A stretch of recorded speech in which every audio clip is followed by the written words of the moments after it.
బంగ్లాదేశ్‌లో పరిస్థితులు రోజు రోజుకి దిగజారుతున్నాయి. దేశవ్యాప్తంగా ఏదో ఒక మూల ఆందోళనలు, నిరసనలు కొనసాగుతూనే ఉన్నాయి. ముఖ్యంగా బంగ్లాదేశ్‌లో మైనారిటీల భద్రత ప్రపంచవ్యాప్తంగా ఆందోళన కలిగిస్తోంది. దీపు చంద్రదాస్ పై జరిగిన దాడి మరువక ముందే రాజ్బరీ జిల్లాలో మరో హిందూ వ్యక్తి మూకదాడికి బలవటం కలకలం రేపుతోంది. పోలీసులు దీనిని ఒక క్రిమినల్ గ్యాంగ్ పై జరిగిన దాడిగా అభివర్ణిస్తుంటే మైనారిటీ వర్గాల్లో మాత్రం భయాందోళనలు వ్యక్తమవుతున్నాయి. అసలు రాజ్బరీలో ఏం జరిగింది? అమృత్ మండల్ అలియాస్ సామ్రాట్ హత్య వెనుక ఉన్న వాస్తవాలేంటి? ఇప్పుడు చూద్దాం.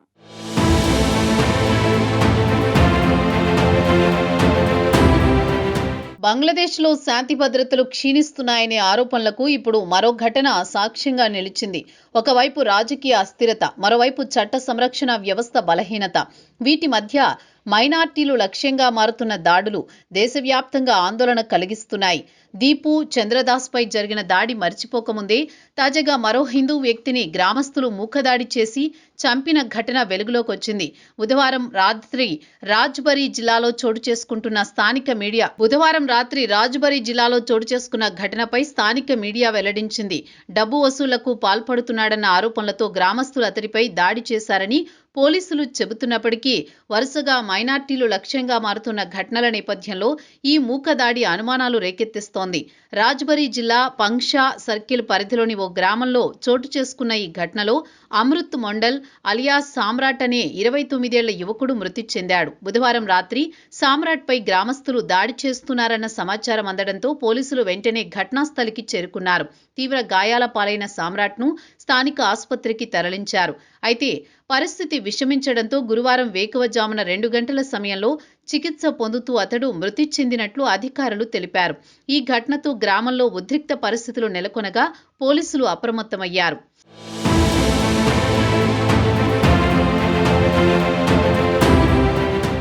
ఈ కేసులో సామ్రాట్ అనుచరుల్లో ఒకడైన మొహమ్మద్ సెలీంను పోలీసులు అదుపులోకి తీసుకున్నారు. అతడి దగ్గర నుంచి ఒక పిస్టల్, ఒక షూటర్ గన్ స్వాధీనం చేసుకున్నట్టు పోలీసులు వెల్లడించారు.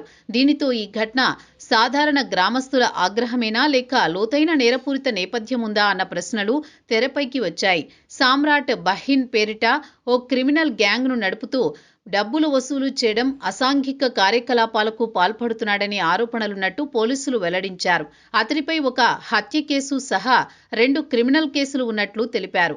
షేక్ హసీనా దేశం విడిచిన తర్వాత ఏర్పడిన రాజకీయ శూన్యత, భద్రతా లోపాల మధ్య సామ్రాట్ కొద్ది రోజుల పాటు అజ్ఞాతంలోకి వెళ్లినట్టు పోలీసులు చెబుతున్నారు.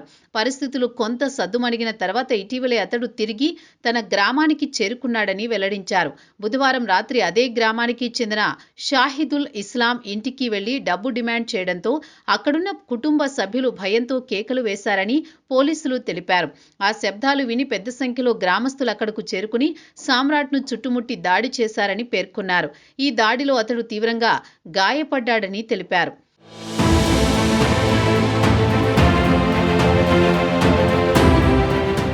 ఈ ఘటన అనంతరం సామ్రాట్ గ్యాంగ్కు చెందిన ఇతర అనుచరులు అక్కడి నుంచి పారిపోయారని, మొహమ్మద్ సలీం మాత్రమే తమకు చిక్కాడని పోలీసులు తెలిపారు. అయితే అధికారికంగా పోలీసులు ఈ ఘటనను క్రిమినల్ నేపథ్యంతో కూడినదిగా చెబుతున్నప్పటికీ సామ్రాట్ ఒక హిందూ మైనారిటీ వ్యక్తి కావడం, ఇటీవల దీపు చంద్రదాస్ పై జరిగిన దాడి తర్వాత ఇదే తరహా ఘటన జరగడం దేశవ్యాప్తంగా చర్చకు దారితీసింది. బంగ్లాదేశ్లో గత కొన్ని నెలలుగా హిందూ మైనార్టీలపై దాడులు పెరుగుతున్నాయన్న ఆరోపణలు అంతర్జాతీయ స్థాయిలో కూడా వినిపిస్తున్నాయి. దేవాలయాలపై దాడులు, హిందువుల ఇళ్లను ధ్వంసం చేయడం, వ్యక్తులపై మూకదాడులు వంటి ఘటనలు అక్కడక్కడా చోటు చేసుకుంటున్నాయి. ప్రభుత్వం వీటిని ఒంటరి ఘటనలుగా చూపించే ప్రయత్నం చేస్తున్నా వరుస సంఘటనలు మాత్రం వేరే విధంగా ఉన్నాయన్న విమర్శలు వినిపిస్తున్నాయి. రాజకీయ అస్థిరత, పాలనా అనిశ్చితి ఉన్న సమయంలో మైనార్టీలకు భద్రత మరింత కరువైందన్న అభిప్రాయం బలపడుతోంది.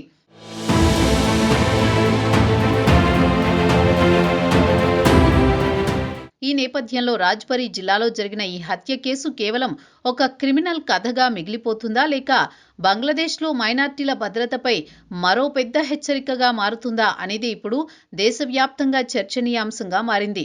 దీపు చంద్రదాస్పై జరిగిన దాడి కేసులో ఇప్పటికీ పూర్తి న్యాయం జరగలేదన్న విమర్శలు వినిపిస్తున్న తరుణంలో మరో హిందూ వ్యక్తి మూకదాడిలో ప్రాణాలు కోల్పోవడం ప్రభుత్వంపై ఒత్తిడిని పెంచుతోంది. చట్ట సంరక్షణ వ్యవస్థ పటిష్టంగా వ్యవహరించకపోతే ఇలాంటి ఘటనలు మరింత పెరిగే ప్రమాదముందని విశ్లేషకులు హెచ్చరిస్తున్నారు.